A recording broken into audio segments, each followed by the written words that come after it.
you've ever had boba. Do you know where boba originates from? I'm sure many of you have chowed down on a bowl of ramen, listened to K-pop, or watched anime. These pieces of Asian culture are only available for us to enjoy through years of resilience and sacrifice. Hearing numerous reports of AAPI hate in the media influenced me to grow curious and delve deep in Asian history. As a second-generation Taiwanese American raised in the Bay Area, I have experienced many exclusionary behaviors, both subtle and evident.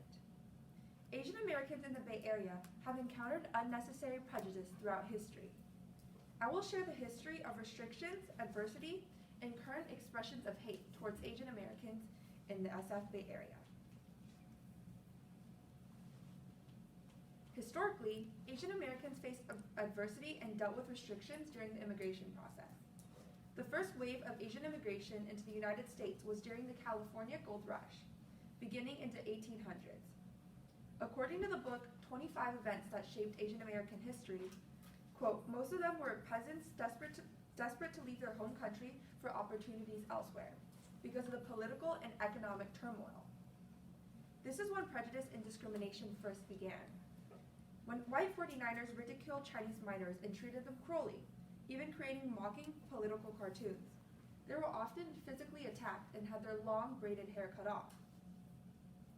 In the Supreme Court case People v. Hall of 1854, it was ruled that Chinese immigrants had no right to testify against white citizens.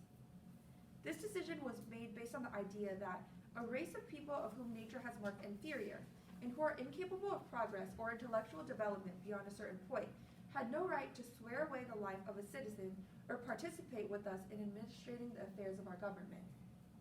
Furthermore, Asians were called a yellow peril, dirty and an existential danger to the Western world. Besides the judgments they faced, laws were also passed which limited immigration. The Chinese Exclusion Act of 1882 was the first significant law to restrict immigration into the United States. The National Archives state that the act was signed into effect by President Chester A. Arthur. It was a 10-year immigration ban on Chinese laborers. Non-laborers had to obtain special permits, which were difficult to obtain. Executive Order 9066 incarcerated those who were considered a threat to national security. Although this order affected Germans and Italians as well, the majority of those incarcerated were of Japanese descent. Many Americans were worried that the Japanese were spies for the government. This assumption caused 127,000 Japanese Americans to be moved into concentration camps inland. They remained at those camps for the duration of World War II. Now that we have covered the history of immigration, I will now move on to how the pandemic magnified the prejudice against Asian Americans. Misinformation during the pandemic resulted in xenophobia, accompanied with physical abuse and racial slurs.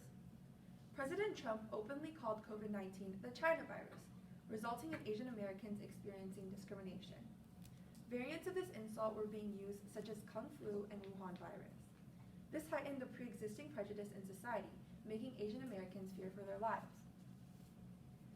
This was demonstrated as many Asian households' fears of going out during the pandemic were the primary cause of food insufficiency. This study conducted by the United States Census indicated that non-Hispanic Asian households, as we can see is the red line, were twice as likely as non-Hispanic white populations, the orange line, to report not having enough to eat amid the pandemic because they were too afraid to go out and didn't want to go out to buy food. Many Asian Americans experienced hate crimes during the pandemic.